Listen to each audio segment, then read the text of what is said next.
Hi guys, welcome back to another Hugh Jeffreys video. In this video, I'm going to be taking a stock matte black iPhone 7 and transforming it into a one-of-a-kind, custom, gold-plated iPhone 7. This iPhone will certainly stand out with its incredibly shiny gold finish, which is sure to impress. I purchased this gold housing online for a total of $82, which might sound strangely cheap. However, this housing is not solid gold, but rather gold plated, which is much cheaper. However, before we get started, I'd like to thank iFixit for sponsoring this video. If you like the blue and black tools I use, check out iFixit's Blue and Black Friday sale with markdowns on toolkits to the lowest prices all year with free shipping until December 2nd, 2019. Use the code BLUEANDBLACK19 at ifixit.com/HughJeffreys or at the link below. Now getting right back into the video, you can see here two iPhone housings. Now these are scrapped iPhone housings that I got in a tech lot which I was totally scammed on, but I did get a refund and I also got to keep the parts. So I'm going to be using these two housings and scrapping all of the parts that are still in here and using it in my gold plated housing. Now I'm going to start with the bottom portion of the phone, and you can see these little plastic vents as well as the metal grills and the dock surround, which will need to be transferred across as the new housing contains absolutely no new components whatsoever. There's also these clips on the side which I'm going to transfer across.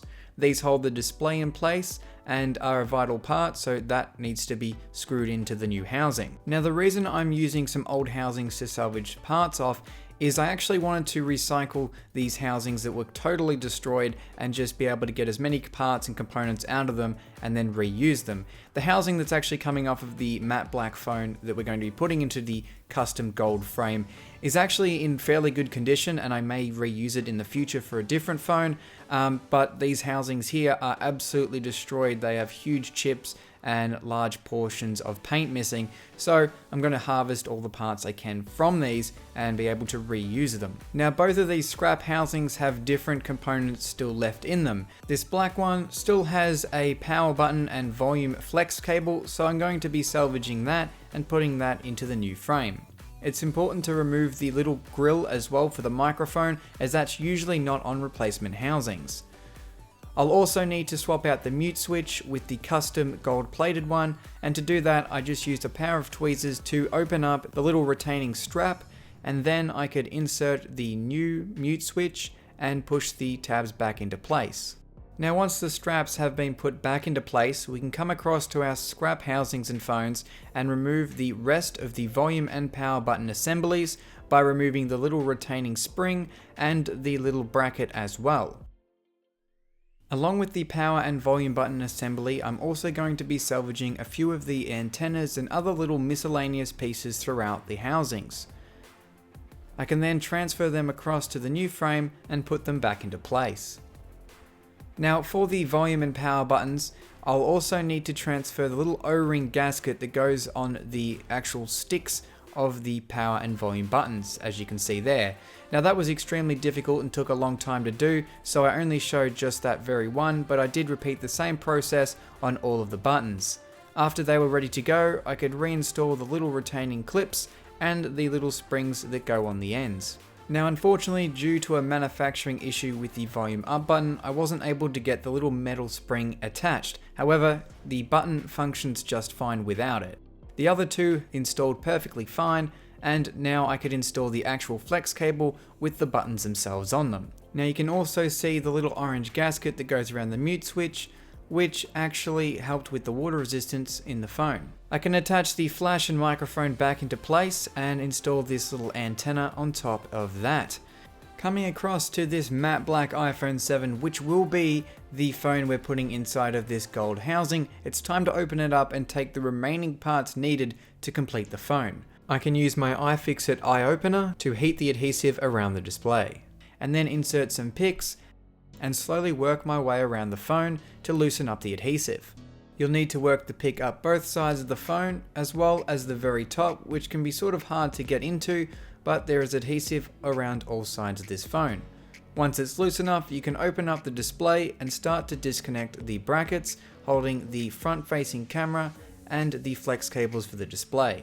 Now after I removed one of my brackets, a standoff screw came up with it, so I just had to undo that by hand. I can then disconnect the battery first, removing all power to the phone before removing the display connections. After the display has been removed, I'm going to tackle the camera and take that out first, as I don't want it to get damaged throughout the repair.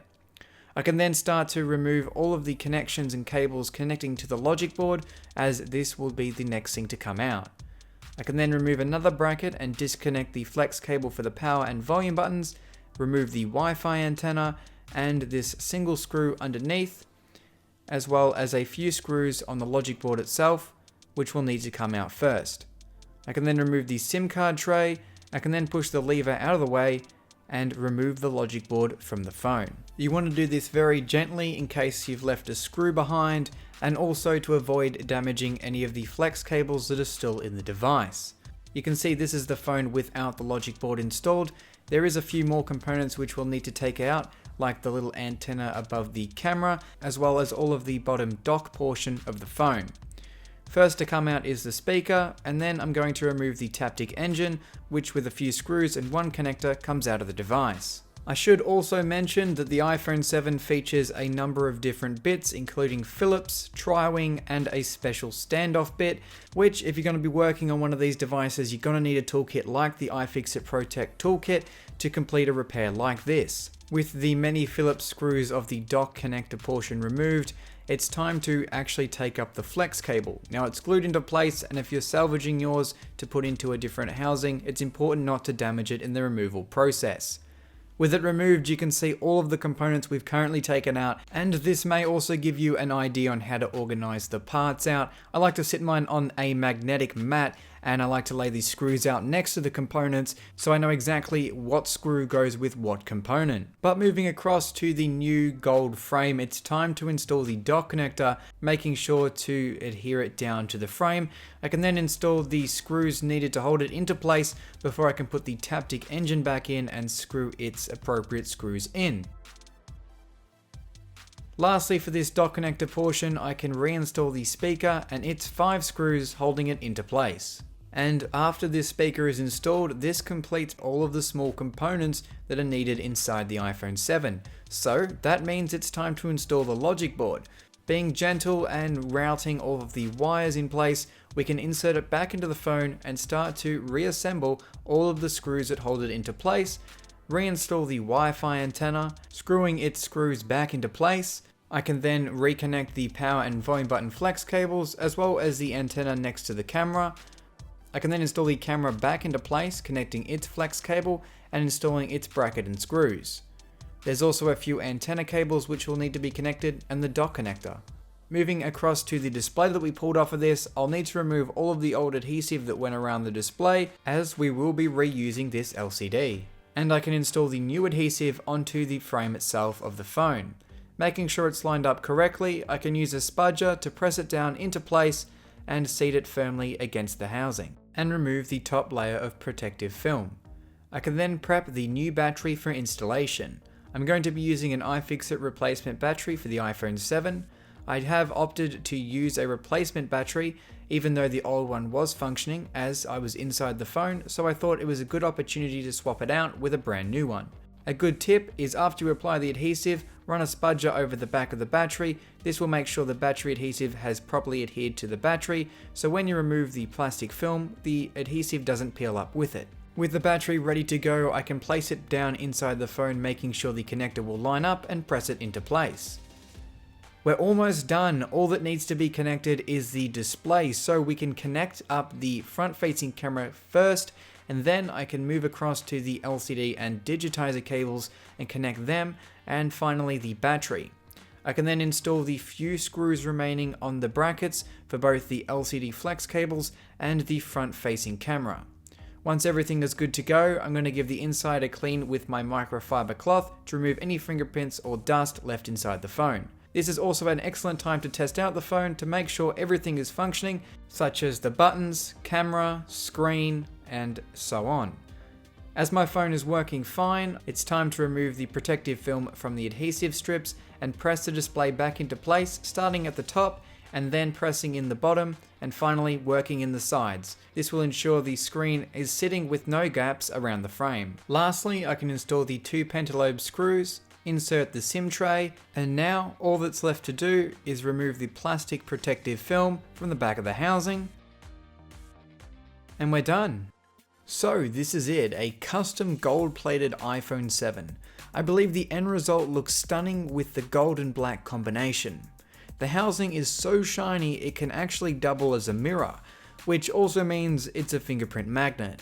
Now given this phone is gold plated, the thickness is ever so slightly thicker, and as a result you can feel a groove where the antenna lines are. Nevertheless, this iPhone is made to impress. And on that note, this has been a Hugh Jeffreys video. If you like what you saw, hit that subscribe button and consider checking out the custom and modded tech playlist for more videos just like this one.